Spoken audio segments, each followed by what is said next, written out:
ഇന്ന് ഞാൻ വിചാരിച്ചു ഇന്നൊരു പൊതിച്ചോറ് ഉണ്ടാക്കി അങ്ങോട്ട് കഴിക്കാമെന്ന് കേട്ടോ. പൊതിച്ചോറ് ഉണ്ടാക്കാൻ ഇലയൊന്നുമില്ല. നാട്ടിൽ നിന്ന് ഞാൻ വിഷുവിന് സദ്യ ഉണ്ടാക്കാൻ കൊണ്ടുവന്നാൽ നമ്മുടെ പേപ്പർ വാഴയില ഉണ്ട് കേട്ടോ. അത് മതിയല്ലോ. അത് മതി എന്ന് പറഞ്ഞാൽ അതുകൊണ്ട് അതാണല്ലോ ഉപയോഗിക്കുക. അതുകൊണ്ട് അത് മതി. അപ്പോൾ നമുക്കിന്ന് ഉണ്ടാക്കാം കേട്ടോ. ഇത് ഇന്നെടുത്ത വീഡിയോ ഒന്നുമല്ല കേട്ടോ. 2-3-4 ദിവസം മുന്നേ എടുത്ത വീഡിയോ ആണ്. പക്ഷേ ഇപ്പോഴാണ് നമ്മൾ എഡിറ്റ് ചെയ്ത് പോസ്റ്റ് ചെയ്ത് തരുന്നത് കേട്ടോ. അപ്പോൾ ഞാനാണെങ്കിൽ നൈഹുവിനെ സ്കൂളിൽ വിട്ട് വരണ വഴിക്ക് അവിടെ കടയിലൊക്കെ കയറി സാധനങ്ങളൊക്കെ മേടിച്ചിട്ട് വന്നിട്ടുണ്ടായിരുന്നു കേട്ടോ. ഇതിൽ കിട്ടിയെന്ന് പറയണത് നമ്മുടെ മുരിങ്ങക്കായ മാത്രമേ എനിക്കുള്ളൂ കേട്ടോ. ബാക്കിയൊക്കെ നമ്മൾ തട്ടിക്കൂട്ട് നമ്മുടെ അവിയലാണ് ഉണ്ടാക്കാൻ പോകുന്നത്. അവിയലിന് പിന്നെ ചേനയും കായൊക്കെ ഉണ്ടെങ്കിൽ അടിപൊളിയാണല്ലോ. അപ്പോൾ ഞാൻ എങ്ങനെയൊക്കെയോ തട്ടിക്കൂട്ടി നമ്മുടെ അവിയൽ ഉണ്ടാക്കിയെടുത്തു. പിന്നെ ഞാൻ തേങ്ങാ ചമ്മന്തി ഉണ്ടാക്കി. പിന്നെ നമ്മളൊരു സാധനം മോരുകറി ഉണ്ടാക്കി. പിന്നെ എന്താ ഉണ്ടാക്കിയെന്നറിയോ?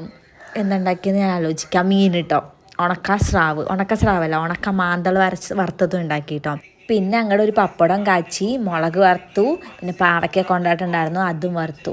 അതോടെ എല്ലാം കഴിഞ്ഞു. പിന്നെ ഞാൻ നൈഹുവിനെ വേഗം വിളിക്കാൻ നിന്നു. അപ്പോഴേക്കും നൈനും വന്നു കേട്ടോ. നൈനു ഇന്ന് നേരത്തെ സ്കൂളിൽ വിട്ടിട്ടുണ്ടായിരുന്നു.